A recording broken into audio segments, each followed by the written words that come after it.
نحمدہ و نصلی علی رسولہ الکریم اما بعد فاعوذ باللہ من الشیطان الرجیم بسم اللہ الرحمن الرحیم۔ حاضرین و سامعین السلام علیکم ورحمۃ اللہ وبرکاتہ۔ وعلیکم السلام۔ پروگرام کے آغاز کرنے سے پہلے ایک ضروری اعلان سن لیں کہ ایک گزارش سماعت فرمائیں۔ بعض سوالوں کے جواب اس لیے نہیں دیے جاتے کہ مولانا صاحب اس موضوع پر بے شمار لیکچر پہلے سے دے چکے ہیں، اور بعض سوال واضح نہیں لکھے جاتے، اس لیے ان کے جواب بھی نہیں دیے جاتے۔ بعض سوال کے جواب آپ کی باری آنے پر دیے جائیں گے، اس لیے شکوہ نہ کریں۔ ہمارا مقصد فقط راہ ہدایت دکھانا ہے، اور ہمارا مقصد فقط دین اسلام کی سرفرازی ہے۔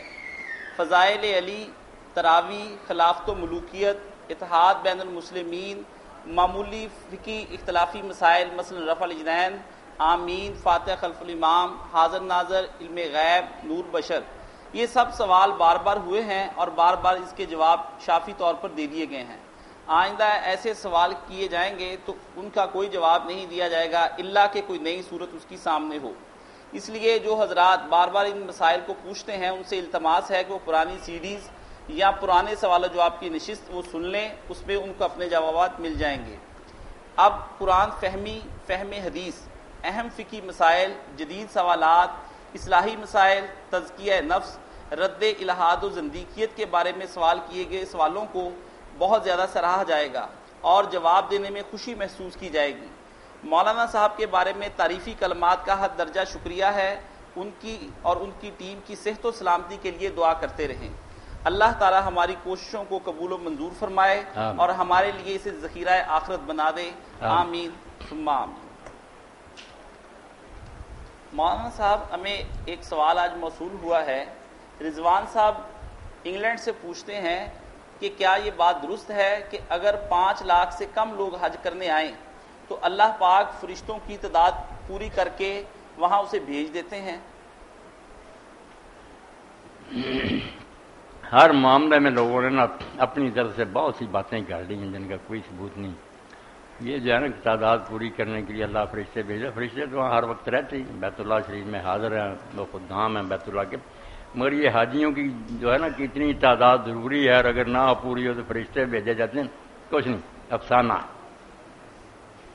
جی، باقی آپ لوگ دیکھتے ہیں ٹی وی پر بھی کہ کتنا رش ہے حرم شریف میں اس وقت، مسجد نبوی اور مسجد حرم میں۔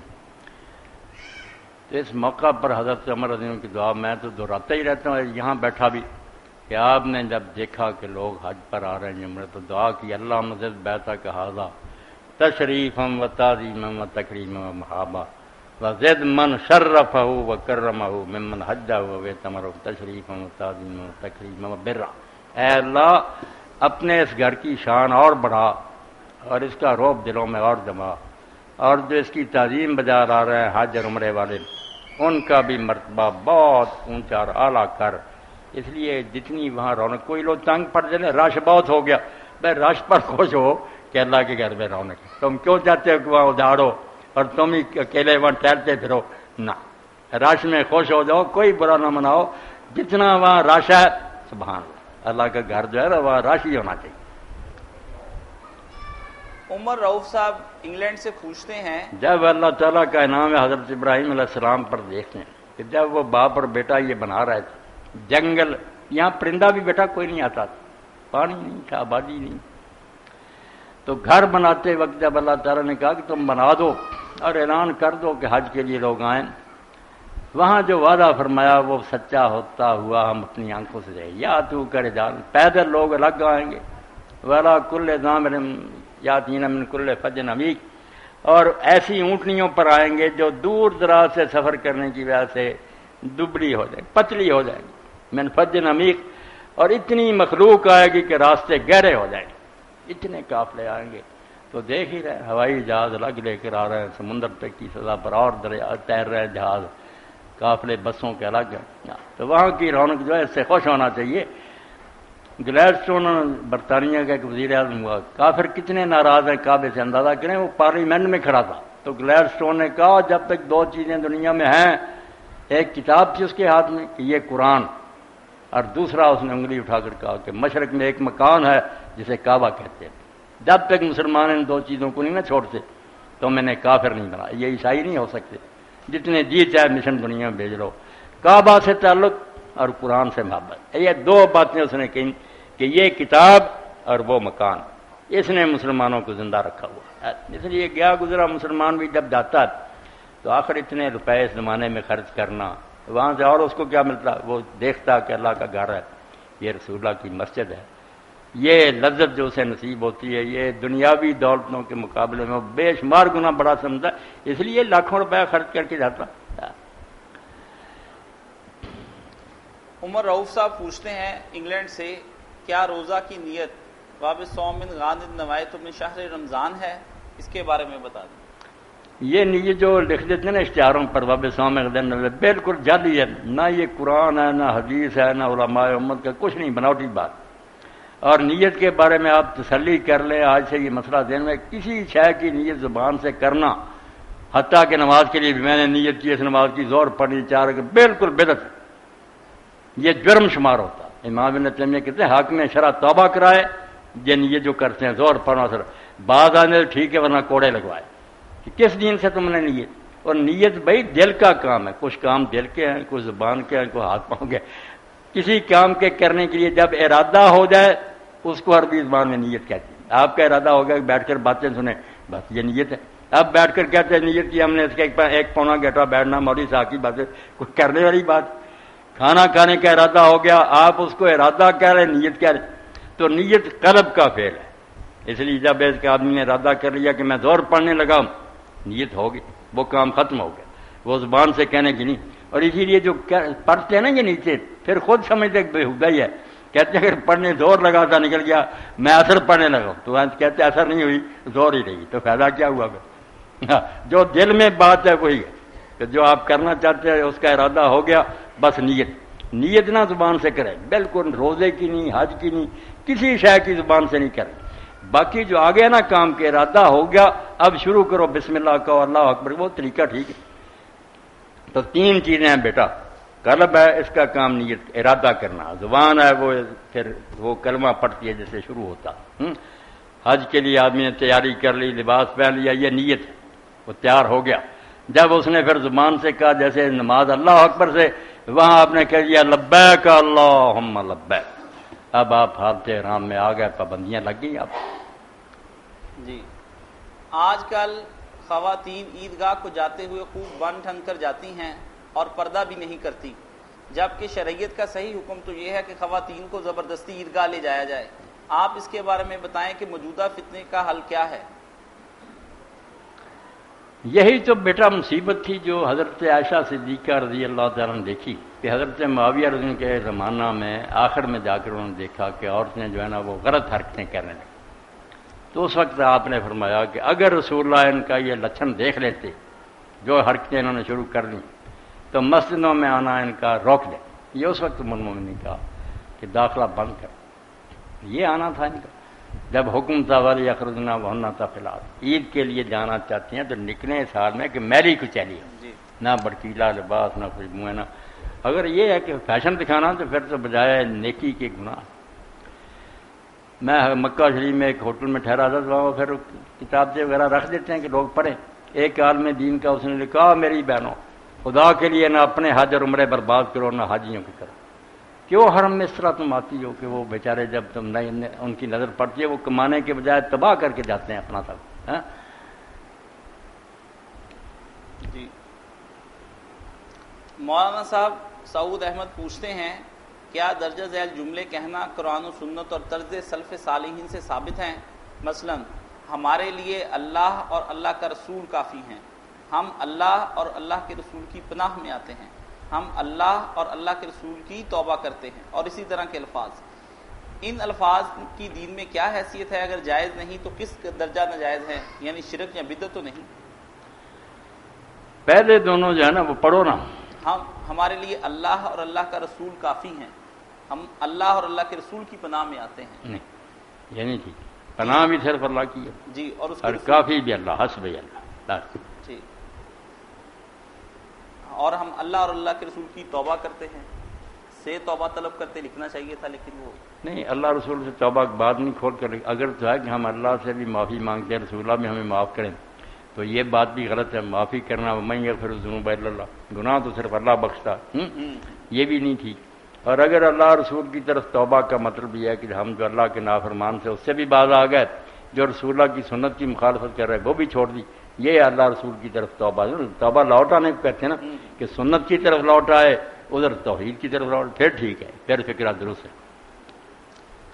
دوسرا انہوں نے سوال بھیجا ہے کہ آج کے دور میں نبی علیہ السلام کی بارگاہ مقدس میں ان الفاظ سے استغاثہ کرنا درست ہے؟ مثلا یا شافع محشر، حشر کے دن ہمیں یاد رکھیے گا، میں آپ کی شفاعت کا طلبگار ہوں یا رسول اللہ، یا رسول اللہ امت بدحال ہے، ہمارے لیے خیر کی دعا فرمائیے، اے خاصہ خاصان رسول وقت دعا ہے، مجھے در پہ پھر بلانا مدنی مدینے والے۔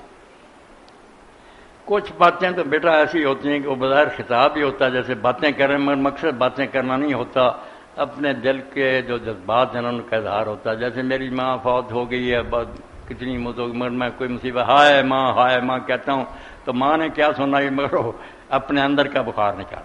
ایسے ہی اگر حضور کو کہتا ہے امت کا برا حال دیکھ کر تو کہتا رہے، مگر یہ باتیں کچھ نہیں۔ شفاعت کی طلب ہم قیامت کے دن کریں گے، اب اللہ سے دعا کر سکتے ہیں کہ اللہ ہمیں رسول اللہ کی شفاعت نصیب کرنا، یہ کہا کرے کہ وہ وقت آئے تو اپنے رسول کو اجازت دینا کہ ہماری سفارش کرے، ورزقنی شفاعتہ یوم القیامہ، ایسے کہہ دیں جو حضور سے کہنا نا یہ دنیا میں تھا کہ ہمارے لیے دعا کریں، یا اب قیامت کے دن ہم سب جائیں گے، باقی اب نہیں موقع کہیں آیا کہ اب ہم کہتے رہیں۔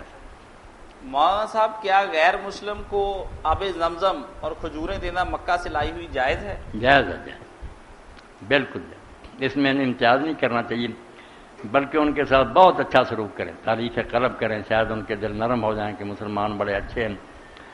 یہاں ایک واقعہ میں بیان کر دینا چاہتا ہوں، بے شک وقت خرچی ہو جائے، کہ ایک شخص مجوسی تھا، آگ پوجتے ہیں، اس کو خدا مانتے ہیں، وہ مدینہ منورہ میں گیا اور اس وقت حضرت امام جعفر صادق سے ان سے ملا، اب باتیں جب سنی تو مسلمان ہو گیا۔ آپ نے پوچھا تو وطن واپس آ رہا، تیرا کوئی ہے پیچھے؟ اس نے کہا میرے خاندان میں کوئی نہیں، صرف ایک بوڑھی ماں ہے۔ تو آپ نے فرمایا کہ اس کے سامنے نماز نہ پڑھنا، نہ اس کو اپنے مسلمان ہونے کا بتانا، سلوک نیک کر، پہلے سے زیادہ اچھا سلوک کر۔ وہ جب گیا تو اس نے ایسا ہی کیا، نماز خفیہ پڑھ لینی، بتایا نہیں اماں کو۔ آپ نے فرمایا صدمہ ہوگا، اس کی عمر گزری اس دین پر، وہ تو مر جائے گی بیچاری کہ میرا بیٹا گمراہ ہو گیا۔ نیک سلوک بہت کر۔ ماں نے کریدنا شروع کیا کہ بیٹا تو پہلے بھی کوئی اتنا برا نہیں تھا، بٹ بہت نیک سلوک کرتا، ٹالتا رہا، نہیں اماں میرا کام ہے۔ آخر ایک دن اس نے کہا اماں ایک شہر ہے مدینہ عرب کے ملک میں وہاں گیا تھا، وہاں ایک بزرگ مجھے ملے تھے، انہوں نے مجھے ہدایت کی تھی کہ ماں کی بہت عزت کرتا، اس لیے کرتا۔ تو ماں نے کہا بیچاری کو جتنی سمجھ تھی، اس نے کہا بیٹا وہ حضور اپنے زمانے کا نبی ہوگا۔ تو اس نے کہا نہیں نبی نہیں ہے، نبی کی اولاد میں کئی پشتیں ہو گئی، ان کا پوتا پڑپوتا۔ اس نے کہا یار جس کی نسل کا یہ حال ہے وہ نبی آپ کیسا ہوگا؟ پڑھا کلمہ، اور امام نے کہا تھا کہ اگر تو میری بات پر عمل کرے گا تو تو اس کی نماز جنازہ خود پڑھے گا، وہ مسلمان ہو کر مرے گی۔ رات اس نے کلمہ پڑھا، رات فوت ہو گئی، وقت آ گیا، صبح اس نے نماز جنازہ پڑھی۔ اس لیے دین بیٹا جو ہمیں سکھاتا ہے نا، اس میں صرف زکوٰۃ پر پابندی ہے کہ وہ ہم مسلمانوں سے لیتے ہیں، مسلمانوں کو دیں گے، باقی کسی صدقے اور خیرات پر کوئی پابندی نہیں۔ لیسا علیک ہدیٰ، اللہ کہتا تیرا ٹھیکہ کہ تو نے انہیں ہدایت دینی، وہ کافر مرتے میں حساب کروں گا۔ یہ جہاں خیرات کے مسائل میں ہے نا سورہ بقرہ میں، وہاں کہا کہ تم کیوں اپنے دن میں لیتے ہو کہ وہ ہدایت پر نہیں آتا، نہیں ہدایت لیتا میں جانوں، میں اس کا کام دان ہے، تم مدد کرو۔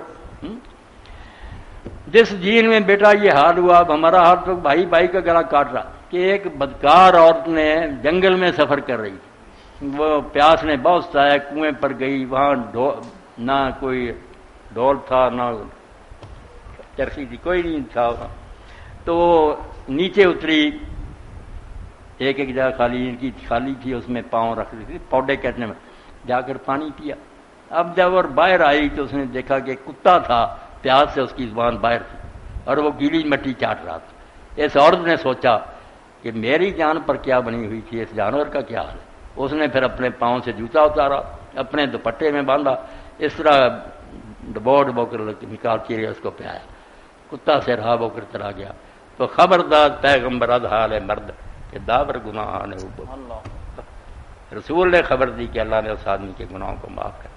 تو لوگوں نے پوچھا اللہ کے رسول کتے کو پانی کرنا؟ ہاں جس چیز میں بھی اللہ نے جان رکھی ہے، کوئی ہو، سور ہو، خنزیر ہو، تم پانی پلاؤ. اللہ کی مخلوق حلال حرام اللہ کے، کیوں تم اس کو برا جانتے؟ آفتاب قدیر پوچھتے ہیں غیر مسلم ملک میں اگر عیسائی عورت سے نکاح کرنا ہو تو کیا دو گواہوں کی موجودگی لازمی ہے جبکہ اس عیسائی عورت کا کوئی ولی بھی نہ ہو؟ اور آپ فرماتے ہیں کہ ولی کے بغیر نکاح باطل ہے. نکاح باطل تو اسی صورت میں کہ اس کا ولی ہو اور اس سے نہ وہ پوچھے. اگر ولی ہے ہی نہیں کسی بیچاری کا تو پھر اس کے ولی یا تو پنچایت کے لوگ، اگر اس محلے کا کوئی ممبر ہے نا پنچایتی آدمی، وہی ولی بن جائے اور وہ اپنی نگرانی میں نکاح کرا دے. اگر وہ نہیں تو پھر السلطان و ولی و ملا ولی، حاکم وقت جب مجسٹریٹ اور جج بیٹھے ہیں ان کے سامنے جا کر پیش ہو جائے وہ ولی، وہ اجازت دیں گے. مولانا وہاں خواتین خود مختار ہیں، اس لیے وہ جس کے ساتھ چاہیں نکاح کر سکتے ہیں. چلو کر لیں نکاح، کوئی بات نہیں، زنا سے بچیں، نکاح کر لیں، بدکاری نہ کریں. ایک عورت کے اولاد نہیں تھی، اس کی موت کے بعد اس کے خاوند کو اس کی جائیداد سے آدھا حصہ ملے گا، باقی جائیداد کس کو جائے گی؟ نہیں، عورت کو آدھا کیوں ملے گا؟ شوہر کو 1/2 حصہ. شوہر دا یہ کیا لکھا؟ عورت کے اولاد نہیں تھی، اچھا عورت مری موت کے بعد جی ہاں وہ فوت ہو گئی، اس کے بعد اس کے خاوند کو 1/2 حصہ ملا. اب باقی جائیداد کس کو جائے گی؟ اب باقی جائیداد تو یہ ہے کہ اگر اس عورت کے کوئی بھائی بہن ہیں یا اس کے خاندان میں پیچھے کچھ چچا تاہم کی اولاد ہے ان کو چلی جائے گی. صحیح. جو ذوی الفروض ہے نا جن کے حصے مقرر ہیں، جیسے قرآن نے کہہ دیا خاوند کا اتنا ہے، اولاد ہو تو اتنا، پہلے ان کو دینا ہے. الحق الفرائض بہل، جو حصے مقرر ہیں پہلے ان کو دو، اور جو باقی بچے ہما بقیہ فلی اولی رجل ذکر، پھر جو قبیلے میں سے مرد ہے نا قریبی زیادہ اس کو ملے. یک جدی جو لے جاتے ہیں نا اس بات کہتے ہیں. اسامہ ناروے سے پوچھتے ہیں سوال، ذرا دیکھیں کہاں سے پوچھ رہے ہیں، تھوڑا ٹیڑھا سا ہے. اس میں یہ ہے کہ وہ آپ بتاتے ہیں اپنی ایک پوری انہوں نے داستان یہاں لکھ کے بھجوائی ہے کہ میں مغربی تہذیب کا ایک حصہ تھا، یہیں پلا بڑا، یہیں پر جوان ہوا، اس لیے ہمیں بالکل کسی قسم کی کوئی تمیز نہیں تھی کہ حلال کیا ہے اور حرام کیا ہے. اللہ پناہ. میں نے اپنی کسی محرم خاتون کو بغرض شہوت کم عمری میں جبکہ وہ سو رہی تھی چھوا، سمجھدار ہوا تو اس کی بیٹی سے شادی ہو گئی. ذہنی طور پر شدید پریشان ہو گیا ہوں اور اب میں نے داڑھی رکھ لی ہے، نماز 5 وقت پڑھتا ہوں، اللہ سے بہت توبہ کرتا ہوں. آخر اس مسئلے کا حل میں نے عالم دین سے پوچھا تو انہوں نے کہا وہ لڑکی تو تم پر حرام ہے، بیوی مجھ سے بہت محبت کرتی ہے، ہم خوش و خرم زندگی گزار رہے ہیں، لیکن ہر وقت وہ مجھے حرام کا دھڑکا لگا رہتا ہے. میری سلسلے میں رہنمائی فرمائیں اور میرے لیے مغفرت کی شدید دعائیں کریں کہ اللہ تعالیٰ مجھے معاف فرما دے. بہت پیچیدہ سوال ہے، بڑی مشکل. غلطی سے نہ بھی صحیح، جان بوجھ پر کسی نے حرام دزی کی، بعد میں اس کی بیٹی سے شادی کر دی. اب اس میں حنفیہ تو کہتے ہیں کہ بس جیسے نکاح سے باندھ چاہتی ہے نا ساس ہے یا اس کی بیٹی، جو نکاح سے رشتے حرام ہوتے ہیں وہی بات. اس نے جب ہاتھ لگا دیا تو اب اس کی بیٹی بن گئی، اس کی ماں اس کی ماں بن گئی. جیسے نکاح میں کوئی عورت آ جاتی تو اس کے رشتے حرام ہو جاتے ہیں نا باقی، یہی حال. اس کو حرمت مصاہرت بالزنا کہتے ہیں، زنا سے بھی ہو گئے مگر صحیح نہیں یہ مسئلہ، بالکل نہیں. حرام ہے مگر جو نکاح اس نے کیا بالکل حلال ہے، ان کی زندگی پاکیزہ ہے، وہ بیوی درست ہے. باقی وہ غلطی جو ہوگی وہ کہتا مجھے تو پتہ بھی نہیں، اندھیرے میں ہاتھ لگ گیا. میں نے تو بیان کیا کہ جان بوجھ کے اگر کسی نے یہ بدماشی کی ہو پھر بھی وہ حرام الگ ہے، یہ رشتے نہیں حرام ہوتے، یہ نکاح سے حرام ہے. سچ مجھے نکاح کرے جو حلال نکاح، پھر وہ امہات و نساء تمہاری بیویوں کی ماں ہیں، سارا وہ اللہ نے دے. یہ زنا کرے یہ مطلب. یہ بھی شکر ہے کہ اللہ تعالیٰ امام بخاری رحمۃ اللہ نے اپنی صحیح میں اسی لیے نا باپ باندھا ابن عباس اور کئی لوگوں کے کہ اگر کسی نے ایسی حرام گردی کی ہے تو گناہ اس نے بے شک کتنے بڑے کیے ہیں، وہ بیویاں نہیں حرام ہوتی. جی ایک سوال بڑا اہم ہے تصویر کے بارے میں نے آپ کا ایک کلپ سنا، آپ نے اس میں تصویر بنانے کی اجازت دی. مجھے آپ کی بات تسلیم ہے کیونکہ آپ نے دلائل سے بات سمجھائی، لیکن میں آپ کو تصویر کا دوسرا رخ بھی بتانا چاہتا ہوں. آپ بہت سادہ ہیں، لیکن میں آپ کو اس معاشرے کی بات بتاؤں گا جو انتہائی بے باک ہو رہا ہے. فتنہ تصویر کی شدت کا آپ کو اندازہ نہیں. بات بات پر تصویریں بنتی ہیں، موبائل کیمرے والے آگے ہیں، گھروں میں اس مسئلے سے لڑائیاں ہوئیں، نیک پاک دامن لڑکیوں کی کردار کشی ہوئی، کتنی طلاقیں ہو گئیں، شادیوں پر بے حیائی پھیلی، لوگ فوٹوگرافر کو بلا بلا کر تصویریں بنواتے ہیں. فوٹوگرافری کے اس پیشے کو آپ جائز کہیں گے؟ کیا اس کی کمائی حرام ہے؟ میں کسی کے گھر گیا تو آدھی ننگی تصویریں کمروں میں لگی ہوئی تھیں. عورتیں اپنے کمروں میں شادی کی تصویریں چسپاں کر دیتی ہیں. مجھے بتائیے کیا ایسے کمرے میں نماز ہو جاتی ہے؟ ایسے بے حیائی والے گھر میں فرشتے داخل ہوتے ہیں؟ اور رہ گئی بات یادگار لمحات کو محفوظ رکھنا، تو یہ وہ بہانہ ہے جس سے وہ تباہی آ رہی ہے جو ناقابل بیان ہے. مجھے بتائیے کیا ہمارا دنیا میں آنا اور تصویریں بناتے رہنا کیا خدا کو مطلوب ہے؟ اس حلال کی اجازت شریعت نے کس حد تک دی ہے؟ یا بے حد و حساب اس کی تصویریں ہی بناتے ہم چلے جائیں؟ بڑے قابل قدر جذبات ہیں بچے کی. ٹھیک کہا اس نے کہ اس سے جو خرابیاں پیدا ہوئی ان کا کوئی اندازہ ہی نہیں، بہت تباہی آ گئی. میں نے جو بات کہی تھی اس میں آپ کو یاد ہی ہوگا 2 باتیں کہی تھی کہ جن تصویروں سے شرک کا کام لیا جاتا کہ یہ برکت والے لوگوں کی ہیں، مرشدوں کی ہیں، بزرگوں کی ہیں، یہ گھر میں رکھنے سے برکت ہوتی ہے، وہ بھی بالکل حرام در حرام. ایمان ہی گیا، شرک میں مبتلا ہوگا. اور اگر ایسی تصویریں ہیں جن میں عریانی اور بالکل برہنہ پن ہے، ننگی ہے، بے پردگی ہے، بے حیائی، وہ یہ تو ساتھ ہی کہا تھا کہ عریانی اور شرک کا وسیلہ بنے حرام. اب سادہ کوئی یادگاریں وغیرہ کا بھی نہیں، محض ہے کہ صرف تصویر پر ہی جو کہتے ہیں حرام ہے اس کا سوچا جاتا ہے کہ بالکل آپ نے خود کہا کہ اللہ رقمن کی صاحب کپڑے میں کاڑی ہوئی جاندار کی تصویریں بھی ٹھیک ہیں. اب کپڑے میں بنی ہوئی جب ٹھیک ہیں یا اس کے جاندار کی دیوار پر ہوئی پھر کیا ہوئی؟ اور جو گھوڑا تھا آپ کے گھر میں تبوک میں واپس لوٹے، ہوا سے گھوڑا ننگا ہو گیا، پر تھے اما عائشہ رضی اللہ عنہا، تو کہا کہ عورتوں کے گھوڑوں کے پر ہوتے ہیں. انہوں نے ہنس کر کہا کہ حضرت سلیمان علیہ السلام کے گھوڑوں کے تھے. تو گڑیا بھی جو تھی وہ آپ کے گھر میں تھی، بچیاں کھیلتی تھیں. تو کچھ چیزیں جائز بھی ہیں جن کو ماننا چاہیے، باقی جو ناجائز ہے وہ کیا کریں. وہ تو تجارت میں بھی بلکہ علم دین میں بھی لوگوں نے لچ ڈال دیا، اس میں جعلی حدیثیں سناتے جائے. تو بری باتیں اپنی جگہ ہے، مگر جو جواز ہے نا دین میں اس کو بھی نہیں ختم کرنا چاہیے. کیوں حرام کہتے یار؟ کہو کہ یہ چیزیں وہ نہیں، نہ ان میں شرک ہے نہ یہ بے حیائی کے لیے. 2 چیزوں سے بچو کہ بے حیائی نہ پھیلاؤ اور شرک کا سبب نہ بنے. کیا میں مصوری کا پیشہ اختیار کر سکتا ہوں؟ اور کیا اس شوق میں اپنی پوری زندگی بھی لگا سکتا ہوں؟ اس کے بارے میں بتا دیں.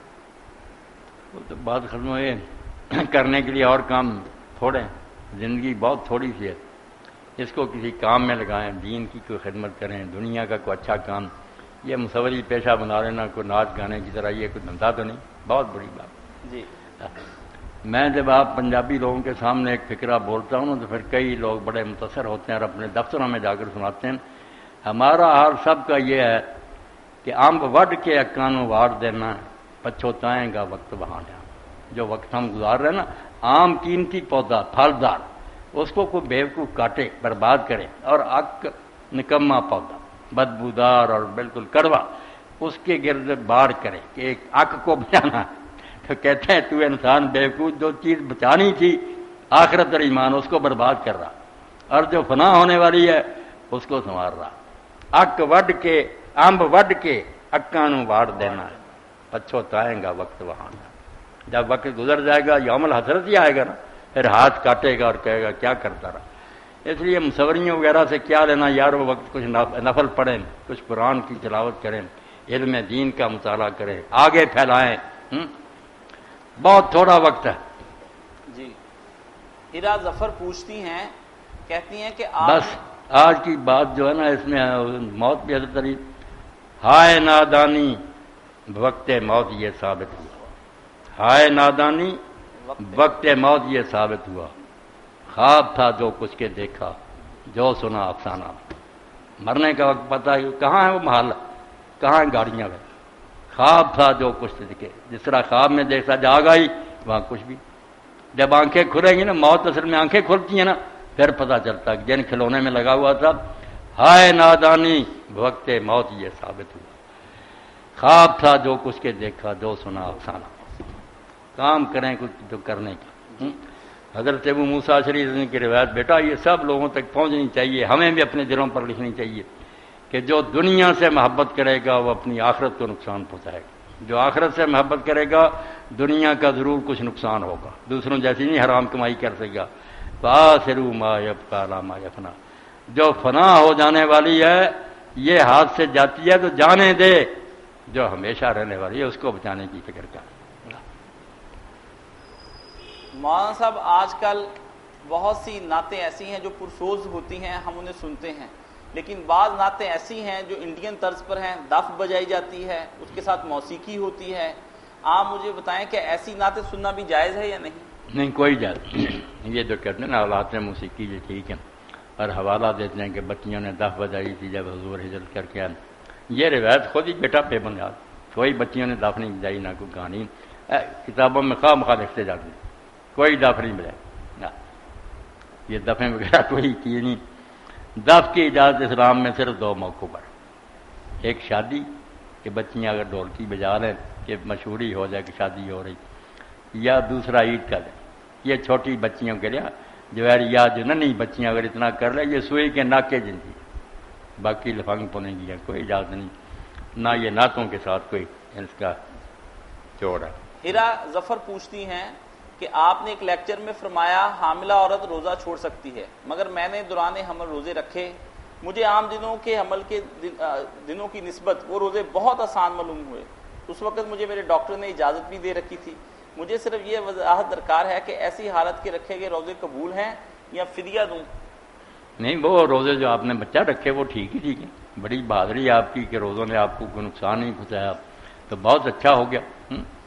بات تو یہ ہے کہ اگر عورت اس حالت میں محسوس کرے کہ میرے یا میرے بچے کی صحت پر برا اثر پڑے گا، یا دودھ بھی پلا رہی، تو پھر ابن عمر ابن عباس بڑے بڑے چوٹی کے صاحب نے فتویٰ دیا کہ یہ حمل والی عورت اور دودھ پلانے والی انہی میں جن کو فدیہ کی اجازت ہے، یہ روزے نہ بھی رکھیں فدیہ دے لیں، اور اگر روزہ رکھ لیں تو بہادری، نجائز تو کوئی نہیں، بہت اچھا۔ کیا خالہ کی بیٹی سے نکاح جائز ہے جبکہ بچپن میں لڑکے نے خالہ سے فیڈ بھی کیا ہو اور دونوں کی رضاعت کا عرصہ بھی مختلف ہو؟ نہیں، بے شک آگے پیچھے دودھ پیا ہو، کئی سالوں کا فرق ہو، جب کسی ماں کا دودھ پی لیا تو جس طرح بچے پیٹ سے پیدا ہوتے ہیں نا، کوئی بڑا 15 سال کا بڑا کو آج پیدا ہوا 15 سال کا فرق ہے، مگر وہ بیٹے ہیں ایک پیٹ سے نکلے، اس لیے رضاع جو نا دودھ پینا یہ اس طرح ہی ہے جیسے کسی عورت کے پیٹ سے بچہ پیدا ہوا، جس طرح پیٹ سے پیدا ہونے والے بہن بھائی ہیں نا، دودھ اگر پی لیا تو جو رشتے اس خون سے حرام ہوتے ہیں سارے دودھ سے حرام ہوتے ہیں۔ جس عورت کا دودھ پیا وہ ماں بن جائے گی، اس کی بیٹیاں بہنیں بن جائیں گی، اس عورت کی بہنیں خالہ ہو جائیں گی، اس کے خاوند کی بہنیں پھپھیاں ہو جائیں گی۔ یحرم من الرضاع ما یحرم من النسب، جو نسب سے رشتے حرام ہوتے ہیں وضو سے، یہ دودھ کوئی چھوٹی چیز ہے؟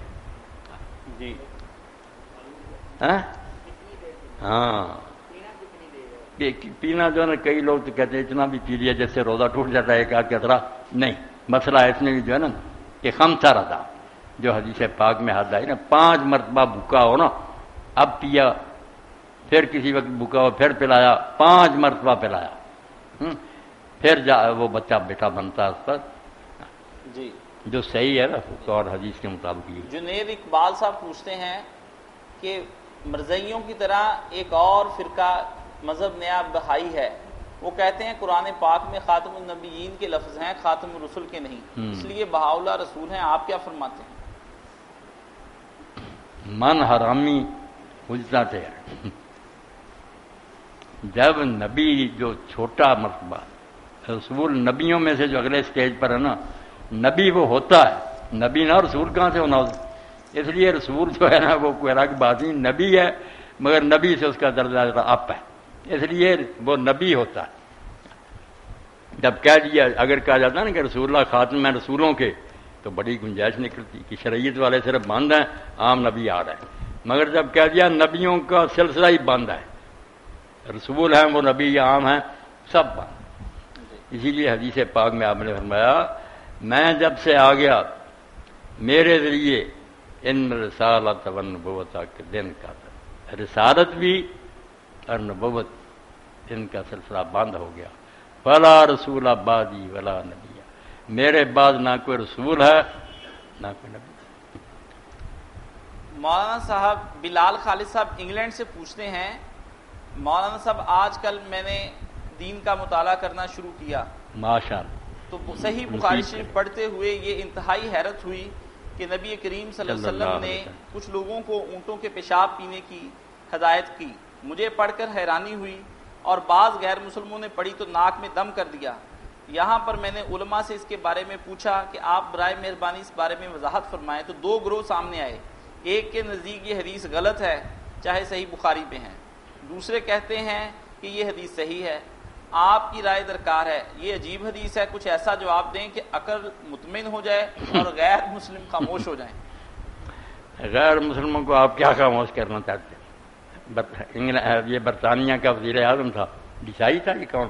وہ اپنا پیشاب پیتا تھا، ایسے جانوروں کا تو گزار رہا، رنجیت وہ اپنا پیشاب ضائع نہیں کرتا تھا، برتن میں کرتا سنبھال کر اور بالکل پیتا، اور کہتا تھا جتنا اس سے مجھے بیماریوں سے شفا نہ، کوئی بیماری میرے قریب نہیں آتی. یہ غیر مسلم وزیر اعظم کی بات بتا رہا. تو اس لیے علاج کے لیے یہ اگر ناپاک بھی ہیں نا، اول تو بہت سے علماء کہتے ہیں کہ یہ جانور جو نا حلال، ان کے پیشاب ناپاک نہیں، اگر ضرورت پڑ جائے تو یہ معقول الرحم جانور، یہ کپڑے پر بھی لگ جائیں دوسرے، وہ ناپاک نہیں. اور پینے کی ضرورت آ جائے نا بیماری.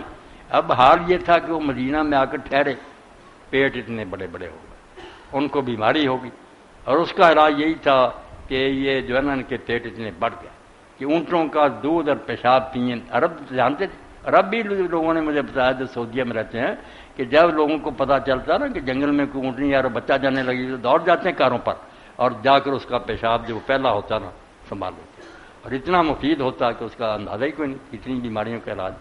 تو اگر حرام بھی ہے تو تداوی بالمحرم جو ہے نا اس کا مسئلہ الگ ہے. مجبوری ہو جائے علاج یہی ہو تو کر سکیں، بغرض علاج یہ جائز ہاں ہے. جائز، صحیح.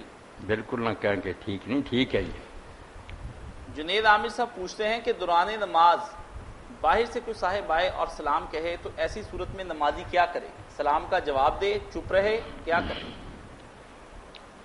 اس بارے میں جو حضرت جابر رضی اللہ عنہ کا فتویٰ ہے نا، ہمارے لوگوں کو بھی چاہیے اس پر عمل کریں کہ اگر پتہ ہے نا یہ نماز پڑھ سلام نہ کہیں، کوئی موقع نہیں سلام کہنے کا، اس کو ڈسٹرب کر رہے ہیں، اس کی توجہ بٹھے گی. مگر اگر کہہ دیا نا تو پھر جیسے رسول اللہ ہاتھ کے اشارے سے یا انگلی سے نا کہہ دیتے تھے، زبان نہیں ہلاتے تھے، انگلی کھڑی ہاتھ کہ پتہ چل جائے کہ سلام مان لیا، پھر یہ کر دے. یہ ان کا فتویٰ بہت اچھا کہ نمازی کو سلام نہ کہے، مگر اگر اس نے کہہ دیا وہ نہیں سمجھتا تھا کہ یہ نماز میں، تو پھر کچھ نہ کچھ اشارہ ہاتھ اٹھا کر کر. مولانا آج کل تو اکثر نمازی مسجد میں آتے ہیں، بڑی بلند آواز سے سلام کہتے ہیں، بس نماز یہی پڑھنے والے لوگ جو ہیں وہ ڈسٹرب سمجھ کی کمی، کوئی فائدہ نہیں. یعنی نمازی جس حالت میں ہوتا اپنے اللہ سے باتیں کر رہا ہے، کیوں اس کو پریشان؟ یہ آگے سے گزرنے کو جو بیٹا منع کیا کہ 40 سال کھڑا رہنا منظور کرو، یہی ہے. ورنہ وہ اس کو ہلاتا جلاتا نہیں، آگے سے گزرا، دھیان بٹ گیا، اس کی طرف دھیان چلا گیا کہ یہ کون گیا آگے. اگر یہ صورت ہے تو پھر ایسی صورت میں نمازی کے سامنے بلند آواز میں باتیں کرنا یہ بھی نجائز. یا پھر کوئی دوسرے کمرے میں بیٹھا ٹی وی دیکھ رہا ہے یا موسیقی وغیرہ جن لوگوں نے چلا رکھی ہوتی بلند آواز سے، یہ تو مجرم ہوں گے کیا؟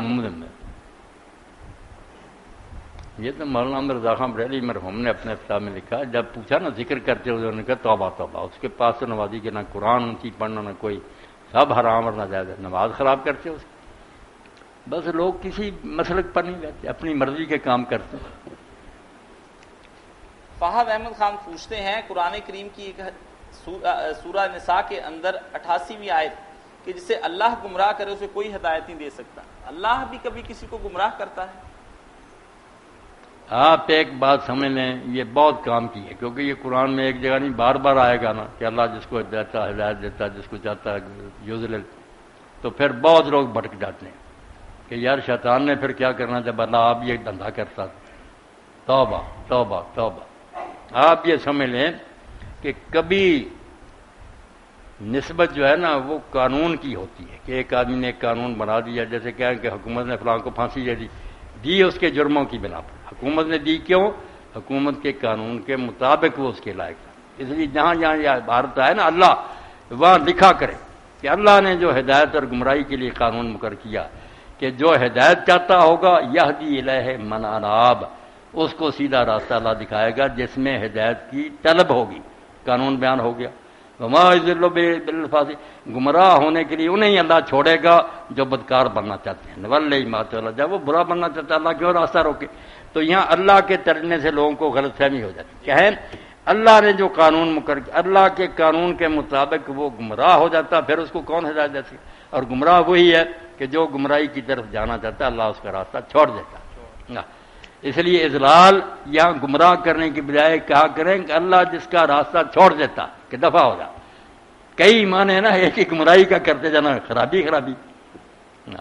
مولانا صاحب اگر امام اہل حدیث ہے اور وہ رفع یدین کر رہا ہے اور مقتدی حنفی ہے، تو کیا جو حدیث میں آتا ہے کہ امام کی پیروی کرو، ایسی صورت میں مقتدی کی نماز ہو جائے گی؟ امام حنفی ہو، ہم مقتدی ہوں، یا ہم امام ہو وہ مقتدی، سب کی نمازیں ٹھیک ہے، کسی کو پریشان ہونے کی ضرورت نہیں۔ جب سے مکہ مدینہ آباد ہوئے، امت ساری وہاں جاتی رہی ہے، ہر گروہ کے لوگ وہاں امام اپنے اپنے دور میں ہوتے رہے۔ مالکی بھی کسی زمانے میں ہو جو اللہ اکبر کہتے الحمدللہ رب العالمین، نہ سبحان اللہ، نہ اعوذ، نہ بسم اللہ، اب بھی نہیں مالکی پڑھتے، اللہ اکبر الحمدللہ رب العالمین، جماعت شروع ہو جائے گی، ساری امت پیچھے پڑتی رہی۔ سب نے سمجھا کہ یہ چیزیں یار سنت ہیں، کر لے تو ٹھیک ہے، کوئی فرض واجب نہیں کہ رہے گی تو نماز نہیں ہوتی۔ مسئلے لوگوں کو سیکھنے چاہیے کہ کیا چیزیں فرض کا درجہ رکھتی ہیں کہ وہ نہ ہو تو نماز نہیں، کچھ وہ ہیں کہ ہوں تو بہت اچھا، نہ ہو تو کوئی بات نہیں۔ جو پیروی کا حکم ہے وہ صرف یہ کہ اس کے ساتھ نماز شروع کرو، ساتھ ختم کرو، رکوع سجدے اس کے ساتھ رہ کر کرو، یہ ہے پیروی۔ یہ نہیں کہ طریقہ اگر کوئی ہاتھ چھوڑ کر پڑھ رہا دوسرے نے باندھے ہوئے، اس میں کیا پیروی میں نقصان؟ اگر یہ ہو کہ ایک قیام میں کھڑا دوسرا رکوع میں، یہ گڑبڑ ہے۔ مقصد یہ ہے کہ رکوع کرے تو رکوع کرو، سجدہ کرے، طریقے اپنے اپنے، کوئی بات نہیں، جو جی چاہے کرو، سب ٹھیک ہی ٹھیک، نماز میں کوئی خلل نہیں۔ سنا ہے کہ شادی میں 2 گواہ لڑکے کے خاندان سے اور 2 لڑکی کے خاندان سے ہونا ضروری ہے، لیکن اگر چاروں ہی گواہ ایک ہی خاندان سے ہو جائیں تو کیا یہ گواہ بن سکتے ہیں شادی؟ ہاں، یہ جو بات بنائی 2 ادھر سے یہ لوگوں کا اپنا ہی رواج کوئی ہوگا۔ مسئلہ تو یہ کہ 2 بالغ آدمی وہاں ہونے چاہیے اکثر میں، بے شک وہ ایک ہی خاندان سے، 4 نہیں چاہیے۔ یہ جو ہے نا 2 ادھر سے 2 ادھر سے، ایسا کوئی مسئلہ نہیں۔ باقی آج کل لوگ احتیاطاً کر لیتے ہیں کہ ایک ادھر سے لے لیتے ہیں، ایک لڑکی والوں سے، یہ اپنی ایک دستور ہے ان کا، اپنے مسئلہ کوئی نہیں۔ جی 4 گواہوں کی ضرورت نہیں، 2 ہے۔ مولانا صاحب یہ انسانی روح کے بارے میں وضاحت کر دیں، یہ انسانی روح کیا چیز ہے؟ انسانی روح کا پتہ نہ مجھے ہے نہ سوال کرنے والے، جس سے ہم زندہ ہیں اگر وہ ساتھ چھوڑ جاتی تو کہتے ہیں مردہ ہو گیا، ہے کیا کوئی پتہ نہیں۔ اللہ جو لوگوں نے قرآن مجید کی آیت کے ساتھ بنا لیا نا مسئلہ کہ یسألونک عن الروح قل الروح من امر ربی، اور صوفیوں نے اس پر بڑے محال استوار کیے کہ اللہ نے کہا کہ روح کے بارے میں پوچھتے ہیں، کہہ دو کہ روح میرے رب کا امر ہے۔ وہ کہتے ہیں امر تو پھر بندے کے اندر ہی ہوتا ہے، میں بول رہا ہوں میرا کلام میرے اندر ہی ہے نا، سن رہے ہو تم میرے اندر، وہ صرف اس لیے امر ربی روح پھر رب ہی ہو گیا، اور اس لیے یہ رب ہی ہے، بندہ آگے سے آگے تماشے بن گیا۔ آپ سن لیں قرآن پاک میں اس آیت میں اس روح کا کوئی ذکر نہیں جس سے ہم اور آپ زندہ، کوئی بات نہیں۔ نہ لوگوں نے یہ سوال کیا، لوگوں نے سوال کیوں کرنا تھا؟ احمق سے حضور نے کوئی اعلان کیا تھا کہ میں ڈاکٹر ہوں، تشریح الاعضاء کرتا ہوں، میں بتاتا ہوں کہ جسم میں یہ عضو ہے یہ عضو ہے، یہ آپ کا دعویٰ تھا؟ کوئی ڈاکٹر تھے آپ؟ کیوں روح کا پوچھنا تھا؟ انہوں نے اس روح کا پوچھا جو ابن عباس کہتے خدا کے بندو قرآن بھرا ہوا کہ وہی جو لے کر فرشتہ آتا وہ بھی روح ہے، ينزل الملائکۃ بالروح من امرہ، اور اس کے حکم سے جو وہی لے کر آتا وہ وہی بھی روح ہے۔ اس کو کفار سے آپ پوچھتے تھے کہ ہمارے سامنے بیٹھے ہوتے ہو، نہ کوئی آتا نہ جاتا، آپ کہتے روح الامین آیا، مجھ پر روح نازل ہوئی فرشتے اور وہی آئی، وہ کیا ہے؟ تو اللہ نے کہا یہ جو ہے نا وہی کا سلسلہ، یہ تم نہیں سمجھ سکتے، یہ جس پر یہ ہوتی ہے نا وارد نبی، وہی اس تجربے کو جانتا کہ وہ کس طرح آتی ہے، کس طرح وہ سنتا ہے، دوسرے پہ کان لگا کر بیٹھے رہنا نہیں سمجھ۔ اس کا کہا کہ کہہ دے کہ یہ روح ينزل الملائکۃ بالروح من امرہ، رب کے حکم سے اترتی ہے بھائی، اور فرشتہ لے کر اترتا، اور اسی کا ذکر ہے سورہ قدر میں جو آج ہم پڑھ رہے ہیں نا کہ لیلۃ القدر تنزل الملائکۃ والروح فرشتے اترتے ہیں، اور وہ فرشتے عام نہیں اترتے، روح الامین ان کا سردار جبریل بھی اترتا ہے۔ تو اس کا پوچھا، اس کا اللہ نے کہا وما اوتیتم من العلم الا قلیلا، اس بارے میں تمہیں بہت تھوڑا علم ہے۔ اعتکاف کی بزرگ مثال دیتے ہیں، بیٹا ہے تو عام سی بات مگر بڑی گہری، کہ چھوٹے بچے کو آپ 1000 سمجھائیں، لیکچر دیں کہ خاوند و بیوی اس طرح آپس میں مباشرت کرتے ہیں، کیا سمجھے گا وہ بیچارہ؟ جب وقت آئے گا خود ہی پتہ چل جائے گا کہ وہ پھر کیا ہوتا۔ اسی لیے نبی صرف سمجھ سکتا ہے کہ فرشتہ کیسے آتا ہے، اس کا کلام وہ کس طرح سنتا، باقی جو ہے نا یہ مغز چھپائی کریں تو نہیں، ان کے دائرے سے باہر کی بات۔ اس آیت سے پہلے پڑھیں آپ، بعد میں پڑھیں قرآن، ننزل من القرآن، قرآن کی بات ہی چلتی جا رہی کہ ہم نے اب یہاں روح جسم والی کا کوئی تعلق نہیں۔ حضرت ابن عباس سے بڑا کون کا مفسر ہو، کہتے ہیں یار قرآن کو شروع سے لے کے پڑھ، بات تو شروع کی ہو رہی جو پیغمبر پر اتر گئی، فرشتہ لے کر وہی آتا۔ اعتکاف کی پہلی رات اپنے خیمے میں نہیں جانا چاہیے بلکہ باہر بیٹھ کر عبادت کرے، یہ درست ہے؟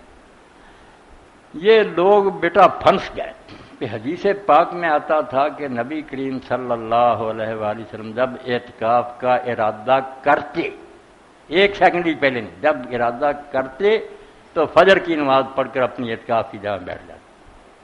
اب فجریں دو ہی تھیں، یا جو 20 کی گزر گئی فجر کہ روزہ رکھ کر آتے، فجر کی نماز پڑھتے اور بس اعتکاف شروع ہو گیا۔ وہ یہ لوگ کرتے نہیں، شام کو آتے۔ اب شام کو آنے کا کہیں ذکر تو یہ ہے کہ جب اعتکاف کا ارادہ کرتے فجر پڑھ کر، اب فجر کئی لوگوں نے پھر بنایا کہ 21 کی فجر کو بیٹھیں گے، شام کو نہیں مانے، 21 کا بنایا۔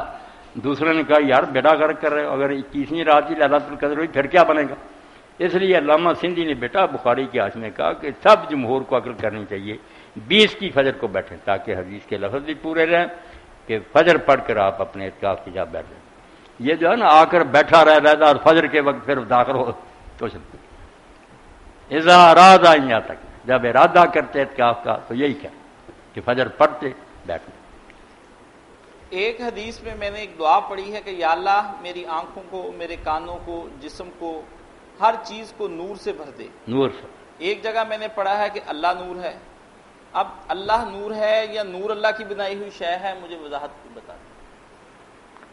آپ تو عجیب بات کرتے ہیں، ایک ہی لفظ کئی جگہ استعمال ہوتا ہے، الگ الگ اس کے معنی ہوتے ہیں، ایک ہی معنی کھینچے پھرنا ہر جگہ کوئی عقل کی بات ہے؟ ایک جگہ نور یہ ہے جو لائٹ ہوتی ہے، یہ اللہ تعالیٰ کے سورج کو بنایا اس سے روشنی ہوتی، یہ نور الگ ہے، آنکھوں سے نظر آتا۔